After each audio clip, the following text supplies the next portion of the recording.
Aujourd'hui, le restaurateur qui n'est pas digitalisé, il est mort. Il n'a aucune visibilité sur ses ratios de marge, donc en fait, il pilote son entreprise à vue. Et ça, aujourd'hui, c'est plus possible. Est-ce que, toi qui es restaurateur, tu connais les taux que te pratique ta banque ?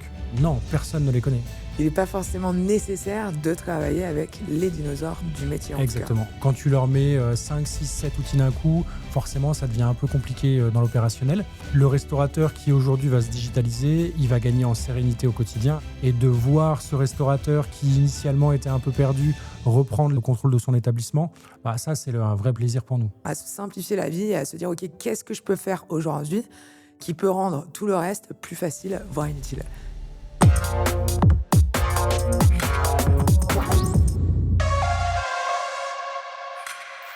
Bonjour à tous et bienvenue dans ce nouvel épisode de Tomato Talks. Aujourd'hui, j'accueille Maxime Burdez qui fait du courtage en solutions digitales pour les restaurants, donc par le biais de son entreprise qu'il a fondée et qu'il gère et qui s'appelle Digital Restaurateur. Merci Maxime d'être là avec nous aujourd'hui. Salut Cindy, merci à toi. Et avant qu'on continue, j'en profite pour dire que si vous aimez cet épisode, n'hésitez pas à nous mettre un petit like parce que ça nous rassure dans ce qu'on fait. Et en plus de ça, vous allez voir qu'on va vous apporter tout un tas de solutions et de prise de conscience justement concernant toute la partie digitale et donc gestion aussi opérationnelle de par le digital dans vos restaurants. Commençons par le commencement. Je pense que les gens ont besoin de comprendre ce que tu fais là et pourquoi tu en es arrivé à monter cette entreprise, justement. Est-ce que tu peux nous raconter un petit peu ton parcours dans les grandes lignes ? Ouais, complètement. Alors moi, j'ai un peu un parcours atypique. En fait, je suis rentré à la fin de mes études dans un groupe de restauration. Je devais avoir 19-20 ans. C'était un gros groupe qui avait une dizaine d'établissements. J'ai commencé au bas de l'échelle, serveur, et puis j'ai évolué progressivement au fil des années. J'y suis resté 12 ans et j'ai fini directeur général de ce groupe. Il y avait une vingtaine d'établissements, des bars, des restos, des discothèques. Et on faisait à peu près 25 millions d'euros de chiffre d'affaires annuel. On avait plus de 1000 collaborateurs. Et donc, c'est comme ça que du coup, on en est venu à se digitaliser de plus en plus au fil des années. Et en fait, c'est à ce moment-là que je me suis rendu compte qu'il y avait énormément d'outils présents sur le marché, qu'il y avait une vraie opacité pour comprendre les fonctionnalités de tous les outils. De plus en plus de solutions avaient des fonctionnalités différentes les unes des autres. Et donc, une vraie difficulté à trouver la solution qui était la plus adaptée pour chaque établissement, puisque chaque établissement avec une typologie d'activité complètement différente. Et on avait cet objectif, du coup, de faire en sorte que tous les outils fonctionnent. Et c'était vraiment très compliqué. Ouais, c'est clair. Donc, en fait, c'est un peu cette grosse galère qui t'a donné envie de faire tout ça, quelque part. Parce qu'en plus, un groupe qui génère autant et avec autant à gérer, quand tu me dis 1000 collaborateurs, c'est énorme, ça devait être effectivement une belle galère, quoi. Ouais, c'était l'enfer. C'était l'enfer. La planification, elle se faisait encore à la main. On est passé sur des plannings automatisés. Les systèmes de caisse étaient tous différents d'un établissement à l'autre. Ouais. Les banques étaient toutes différentes. Aucun logiciel pour gérer les stocks. Aucun logiciel pour la fidélité. Des outils de réservation complètement différents. C'était Bagdad. Et donc, c'est comme ça qu'est venue l'idée de Digital Restaurateur, de créer un réseau de partenaires avec des tarifs prénégociés et renégociés pour les clients pour accompagner justement les restaurateurs à trouver l'écosystème digital le plus adapté en fonction de leur typologie d'activité, de négocier les tarifs pour eux et de les accompagner dans le paramétrage et l'accompagnement au quotidien. Génial. Puis en plus, je suis en train de me dire que dans nos tranches d'âge à nous, on a connu l'évolution version rapide, quoi. Donc, la faculté d'adaptation et la complication qu'on a old school, tu sais, avec ce nouveau d'un coup qui arrive, ça devait être une belle paire de manches. Ouais, je te confirme. Et aujourd'hui, si tu devais vraiment résumer l'écosystème d'outils digitaux avec lesquels un restaurateur doit travailler, tu dirais que c'est lesquels ? Bon, il y a les basiques, le système de caisse, c'est impératif. Les TPE, c'est impératif également pour pouvoir encaisser. Un outil de gestion des stocks pour suivre ses ratios de marge et ses KPI. Une solution pour les plannings éventuellement si le restaurateur a une équipe qui est assez importante. Et puis un outil pour le suivi de l'hygiène pour éviter toute problématique en cas de contrôle. Ok. Et même si tu le dis pas là tout de suite dans le podcast, mais justement, est-ce qu'il est bien de savoir lesquels peuvent se connecter avec les uns ou les autres ? Oui, je te confirme, il y a un réel enjeu au niveau de la connectivité des outils. Aujourd'hui, les données, elles doivent de plus en plus être connectées ensemble. Et pour te donner un exemple, un restaurateur qui a un système de caisse et un outil de réservation, l'idéal, c'est que à partir du moment où le client réserve sur la plateforme de réservation, la réservation s'intègre automatiquement au système de caisse et lorsque la table est soldée sur le système de caisse, l'outil de réservation soit à nouveau disponible pour un nouveau client. Totalement. Pour avoir eu l'occasion de travailler avec de nombreux outils de ce côté-là, c'est clair qu'il y a une réelle différence. Et alors, mais le truc, c'est que tu vois, tu nous as partagé le fait que tu étais, enfin, que t'es rentré en bas de l'échelle et que tu es arrivé en haut d'un groupe quelque part. Moi, c'est vrai qu'il y a aussi beaucoup de restaurateurs qui, quand je leur explique certaines choses, me disent oui, non, mais ça, c'est pour les gros, c'est pour les groupes. Moi, je suis un petit restaurant, ça ne me concerne pas. Aujourd'hui, tu as plein d'outils qui sont dédiés à des petits indépendants et tu as des outils qui sont dédiés à des plus gros faiseurs. Ce qu'il faut comprendre, c'est que chaque outil a une spécificité et s'adresse à une cible différente pour une problématique différente. Donc, il y a des outils pour des restaurateurs qui vont être indépendants, qui vont être des petits restaurateurs, qui vont commencer à partir d'une dizaine d'euros. Et il y a des outils qui vont être dédiés à des plus gros restaurateurs avec des coûts plus élevés puisque forcément les fonctionnalités vont être plus importantes. C'est clair, totalement. Et pourtant, c'est tellement utile puisque j'insiste et tu me diras si je me trompe, mais tu galères pas à leur expliquer que le digital, aujourd'hui, ça sauve des vies, en fait. Enfin, ça, en tout cas, ça en améliore, à mon sens, dans le sens où ça peut faire gagner un temps précieux. Et c'est vrai qu'on a un peu peur de perdre ce côté. C'est un peu comme le bouchon liège, où le restaurateur, parfois, il est accroché à ce côté un peu old school. Alors qu'en fait, on pourrait se permettre d'avoir plus de place pour l'humain si on n'était pas en train de gérer nos galères au quotidien ou si tout était beaucoup plus simple finalement. Tel un cerveau numérique qui accompagne le cerveau humain. Je sais pas ce que tu en dis de ça. Oui et non. En fait, il y a deux écoles, je trouve, dans la restauration. Il y a les anciens restaurateurs qui ont beaucoup de mal à se digitaliser et il y a la nouvelle génération qui se digitalise très facilement. Le risque aujourd'hui, c'est que les restaurateurs qui ne se digitalisent pas n'arrivent pas à survivre. La restauration, c'est devenu tellement exigeant, les charges sont devenues tellement fortes, il y a une pression de plus en plus importante et donc les restaurateurs qui aujourd'hui ne sont pas digitalisés vont avoir du mal à sortir la tête de l'eau. Typiquement, je te prends l'exemple d'un restaurateur qui ne suit pas ses stocks, qui ne fait pas d'inventaire régulier de façon mensuelle. Il n'a aucune visibilité sur ses ratios de marge. Donc en fait, il pilote son entreprise à vue. Et ça, aujourd'hui, c'est plus possible avec la conjoncture actuelle. Toutes les entreprises d'ailleurs, hein, si on Exactement. pilote à vue. Tellement d'accord avec toi sur le fait qu'aujourd'hui, il y a vraiment un monde d'avant dans la restauration et un monde d'après et qu'on est un peu dans cette transition-là en ce moment. Et c'est probablement pour ça que on est sous le feu des projecteurs, comme probablement au moment de l'industrialisation, il y a une époque de ça. Enfin, voilà quoi. Mais quand justement tu dis, voilà, la restauration ne va plus survivre si jamais on ne passe pas au digital, c'est fort quand même ce que tu dis. Ouais, c'est fort, mais c'est vrai. C'est Aujourd'hui, vrai. il y a plein de restaurateurs qui font faillite. Il y a de plus en plus de redressements judiciaires en cours. Et je pense que les restaurateurs, ils doivent se saisir de cette problématique. Ça devient un enjeu important. Les données sont de plus en plus présentes et doivent être connectées entre elles pour apporter la meilleure expérience client possible, pour améliorer le pilotage de l'entreprise. Et on prenait exemple tout à l'heure des réservations ou des inventaires, mais ça marche aussi pour la fidélité. Aujourd'hui, un client revient dans un établissement parce que son expérience client a été satisfaisante. Et c'est au restaurateur d'activer son réseau de clientèle pour faire en sorte qu'il revienne régulièrement. Tu as un exemple de perte? Tu arrives à quantifier la perte sur tel ou tel outil pour un gros établissement, un gros faiseur, comme tu dis, ou un petit? On va plutôt analyser dans le sens inverse, c'est-à-dire qu'on va échanger avec le restaurateur pour comprendre quelles sont ses problématiques, identifier ses KPI actuels. Typiquement, un restaurateur qui va avoir un ratio de marge à 60%, clairement, il y a des leviers assez forts à mettre en place pour qu'il arrive assez facilement au ratio habituel de la restauration traditionnelle qui vont être autour des 75-77%. Donc, on va plutôt le réfléchir de façon inverse. Un restaurateur qui va avoir, par exemple, aucun outil en cuisine pour gérer son hygiène ou son HACCP. Typiquement, c'est une perte de temps considérable pour ses équipes. C'est quelques minutes par jour, voire quelques heures par jour. Et sur le mois, ça fait un volume d'heures assez conséquent. Un outil qui va digitaliser le suivi de l'hygiène va permettre au restaurateur d'avoir un gain de temps auprès de ses équipes et donc, du coup, d'améliorer sa masse salariale puisqu'il va pouvoir soit réduire sa masse salariale, soit faire en sorte que sa masse salariale soit mieux répartie dans son activité, dans son établissement. Ouais, c'est clair, ça va clairement améliorer la productivité puisque ces heures gagnées, finalement, on va pouvoir s'en servir pour autre Exactement. chose et potentiellement justement se concentrer sur l'expérience client, enfin la créativité, voilà, ce genre de choses qui pour le coup est un peu plus fun et qui peuvent aussi valoriser le poste finalement. Donc d'où le côté où je trouve que le digital aujourd'hui, ça fait peur dans le sens où on a l'impression que tout est compliqué. Ouais, il y a un vrai enjeu en fait là-dessus, pour rebondir sur ce que tu dis.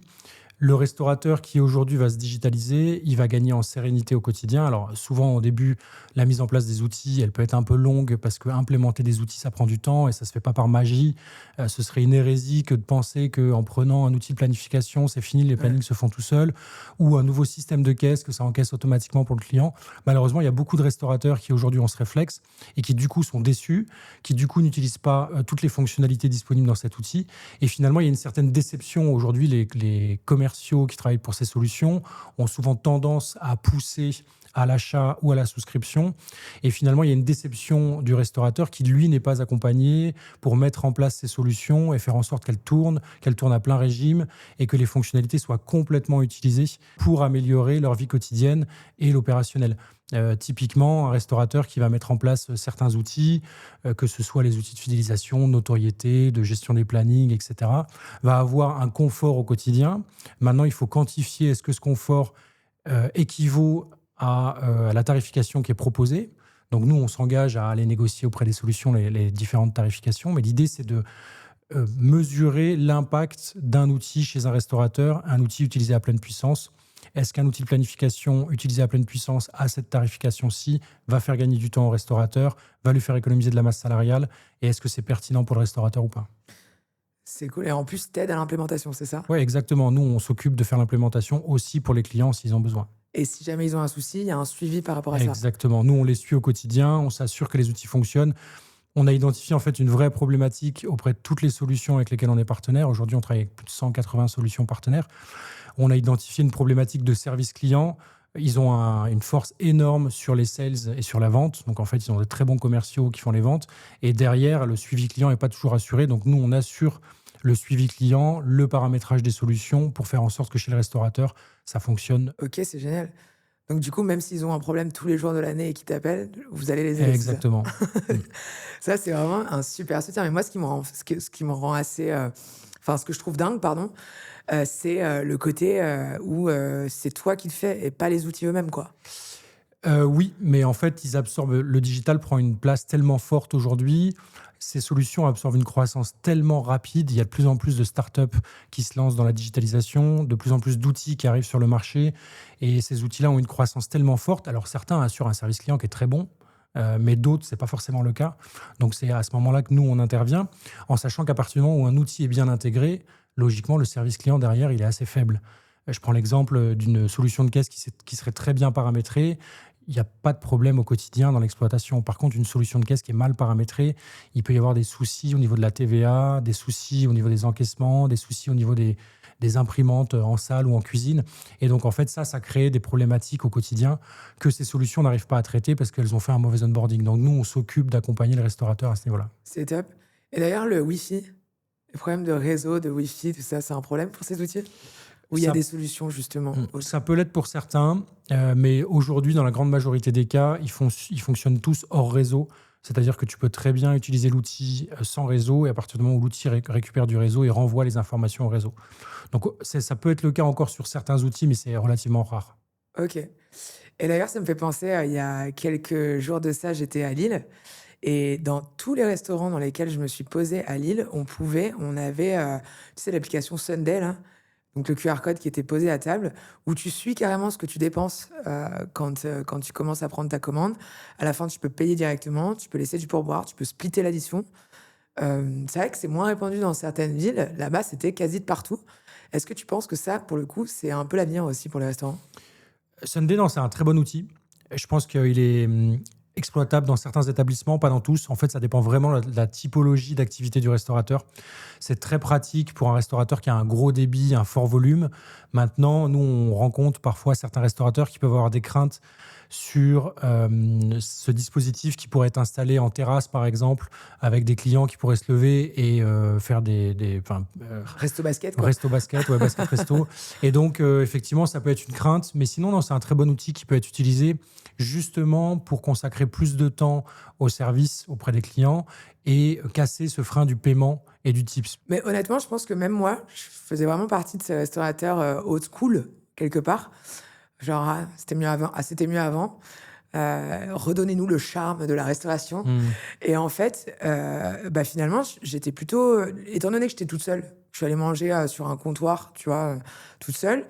Ouais, je voyais où j'en étais au niveau de mon addition. Alors après, ça, je peux pas voir si c'est bien ou pas bien en fonction du fait que tu saches du coup à combien tu vas payer. Mais à la fois, j'ai pas eu besoin. Voilà, quelque part, j'étais assez autonome dans mon moment et je trouvais ça plutôt bien. Et je me dis, ouais, c'est cool. Et en plus, je repensais vraiment à mon expérience sur les plages.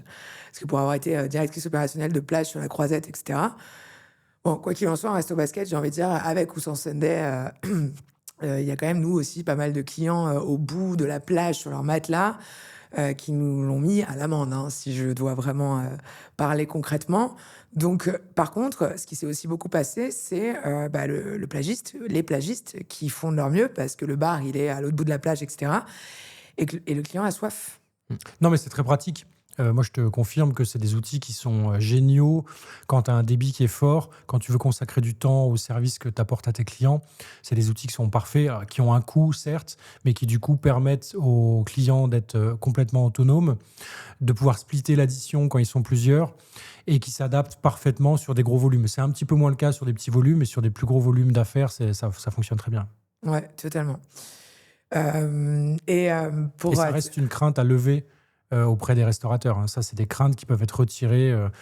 C'est des freins qui sont inconscients et qui peuvent tout à fait être évoqués lors d'un échange. On peut tout à fait qualifier exactement le besoin du restaurateur en fonction de sa typologie d'établissement. Ouais, j'imagine que comme moi, tu as dû avoir du mal à rassurer et à t'implémenter auprès de certains restaurateurs. Il y a certains restaurateurs avec qui c'est difficile, effectivement, mais après, ça reste un échange. L'idée, c'est d'amorcer un premier changement auprès de son établissement, dans son établissement, faire en sorte de commencer avec un premier outil. On a beaucoup de restaurateurs qui ont envie de déployer énormément d'outils d'un coup. Le problème, c'est que ça se fasse dans la douleur auprès des équipes, puisque les équipes ne sont pas forcément habituées à travailler avec des outils digitaux. Donc, quand tu leur mets 5, 6, 7 outils d'un coup, forcément, ça devient un peu compliqué dans l'opérationnel. Donc, l'idée, c'est de commencer avec un outil. Et en général, quand tu commences avec un premier outil, le restaurateur qui, au départ, était un petit peu réfractaire, finit par se rendre compte de l'intérêt de déployer cet outil et en déploie un deuxième, puis un troisième, puis un quatrième. L'important, c'est de déployer le bon outil au bon moment, pour la bonne structure, au bon tarif et de faire en sorte que ça fonctionne bien, que ce soit bien déployé dans l'opérationnel et puis d'enchaîner comme ça sur les outils tout en gardant cette interconnectivité le plus possible. C'est pas toujours possible, mais le plus possible, de façon à ce que les outils communiquent et qu'il n'y ait pas de nécessité de ressaisir les informations à gauche ou à droite. Donc, effectivement, pour répondre à ta question, sur certains restaurateurs, il y a des difficultés pour la digitalisation. C'est un peu moins le cas pour d'autres. C'est clair. Mais en tout cas, là, tu viens de soulever aussi un point qui rentre après un petit peu dans la case du leadership aussi. C'est-à-dire que souvent, non seulement ils n'ont pas le temps, non seulement ils se disent, bon, allez, on s'y met, on va prendre Skello ou autre pour la gestion des plannings. Et puis après, je vous envoie un peu ça, tenez les équipes dans la tronche quelque part, sans pour autant avoir amorcé. Donc là, si je peux me permettre de rentrer dans cette conversation avec ce que j'aurais envie de dire à ce moment-là, c'est aussi dire, OK, vous avez un outil, mais tout comme si vous lancez un menu, quand vous implémentez un outil, j'informe la direction ou les managers ou tout ça, on les valorise, on leur explique et pour qu'ils puissent comprendre avant les autres aussi. Et derrière, on explique et on implémente auprès du reste de l'équipe et on fait en sorte que ça soit bien intégré, bien compris, le pourquoi on utilise cet outil, etc. Ça, c'est vrai que c'est des choses que je me permets d'ajouter dans ce podcast-là et dans cette conversation-là parce que pour moi, ça peut vraiment aider à faciliter le chemin aussi d'une gestion générale humaine qui connecte avec le digital, justement. Mmh. Non, mais là, tu as tout dit, en fait, hein. Je pense qu'il n'y a rien à ajouter. Quand tu changes ta carte tarif dans ton établissement, tu en informes tout le monde, en fait, hein, ton chef de cuisine, parce que normalement, il est à l'initiative de ce changement, ou la direction de l'établissement, les équipes, les serveurs, les recommandations sur les plats. C'est exactement la même chose sur les outils. Il faut impérativement que les équipes elles soient accompagnées, qu'elles soient formées, qu'elles s'approprient elles-mêmes l'outil. Ouais, c'est clair, totalement. Et dans tout ça, qu'est-ce que tu kiffes le plus faire? Nous, on aime énormément intervenir auprès des restaurateurs parce que c'est nos métiers de base et qu'on connaît ce cœur de métier qui est la restauration et ce secteur d'activité. Nous, ce qu'on apprécie vraiment, c'est l'échange qu'on a avec les restaurateurs et voir l'évolution de l'implémentation des outils avant et après, et de pouvoir échanger avec eux sur la pertinence d'avoir mis ces outils et le gain qu'ils en tirent. Aujourd'hui, quand on envoie des offres de courtage, il y a un gain énorme entre ce que le restaurateur aurait pu avoir de son côté avec un outil qui aurait été mal sélectionné, des tarifs qui n'auraient pas été négociés et une solution qui aurait été mal implantée, et un restaurateur qui nous a sollicité, qui lui a eu le bon outil avec l'écosystème qui va bien, la bonne tarification, l'accompagnement sur le paramétrage, et de voir un restaurateur qui passe d'une marge de 60% à 75% parce qu'il a fait ses fiches techniques, il les a mises à jour, du moins l'outil les a mises à jour pour lui, il a un suivi de ses KPI, il peut faire ses inventaires, passer ses commandes sur la même plateforme, il a accès à tous ses fournisseurs quand il veut renégocier ses mercuriales à la fin de l'année ou au début de l'année, il connaît ses volumes d'achat. Et de voir ce restaurateur qui initialement était un peu perdu reprendre le contrôle de son établissement, bah ça c'est un vrai plaisir pour nous. C'est clair. Je pense qu'on avait ce même degré de plaisir. Donc, et c'est un peu là où j'ai envie de rebondir sur le fait que on s'est rencontrés il n'y a pas si longtemps que ça, en soi. Ça a été un peu vite entre nous, je trouve. Dans le sens où on avait cette même vision et cette même envie de kicker aussi un peu ce métier et de le revaloriser, d'aider le dirigeant, parce que pour revaloriser tout un métier ou tout un secteur, bah, il faut déjà aider les porteurs de ce secteur, j'ai envie de dire. Et aujourd'hui, qu'est-ce que tu dirais aux restaurateurs qui ne souhaitent pas encore se digitaliser? Aujourd'hui, le restaurateur qui n'est pas digitalisé, il est mort. J'adore, j'adore. Et donc en fait, pour toi, là, aujourd'hui, la fusion BistroBiz et Digital Restaurateur, c'était juste le bon moment, en fait, quoi. Ouais, c'était le moment idéal. C'est parfait. Je pense que le combo des deux va être fou. Pourquoi? Parce que BistroBiz est en train d'éclater sa croissance et celle des restaurateurs en France et à l'international. Et Digital Restaurateur va apporter de la valeur en plus à tout ça. C'est clair. En tout cas, personnellement, moi aussi, je pense que c'est vraiment le bon moment. Eh ben, écoute, Et parfait. ouais. Et puis, en plus de ça, enfin, il y a un truc pourrait profiter aussi pour dire, que j'ai envie de dire, c'est les associations, les fusions, les collaborations. Quand on souhaite apporter autant de valeur comme ça, en fait, c'est cool. Et en plus de ça, on va s'aider au quotidien dans l'accompagnement des restaurateurs, etc. On va s'entraider, on va s'apporter. Et c'est parce qu'on est complémentaires que ça fonctionne. Et c'est vrai que souvent, on a tendance à vouloir un petit peu justement s'associer ou fusionner ou autre avec des personnes qui sont exactement les mêmes que nous. Et en fait, c'est là où on se plante.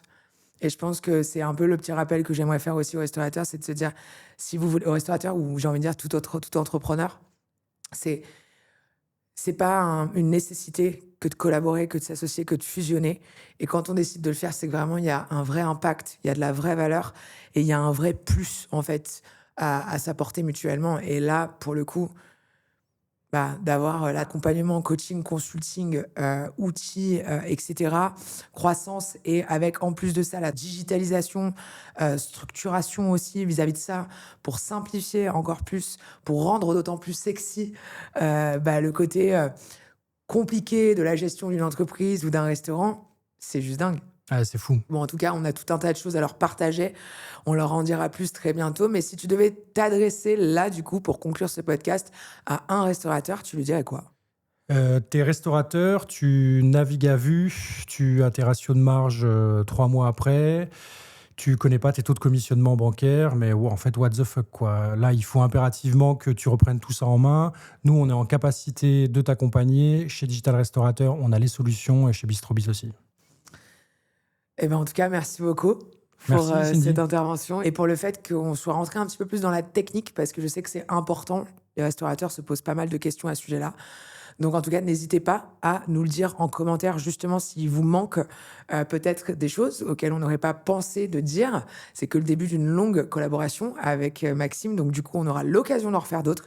Donc, toutes les questions, on les prend tout de suite en commentaire. Bien sûr, si vous avez aimé, vous mettez aussi le petit like parce que nous, ça nous soutient et ça nous laisse croire qu'on fait du bon travail, en tout cas pour vous. Donc, je vous dis à très bientôt dans le prochain épisode de Tomato Talks. Merci.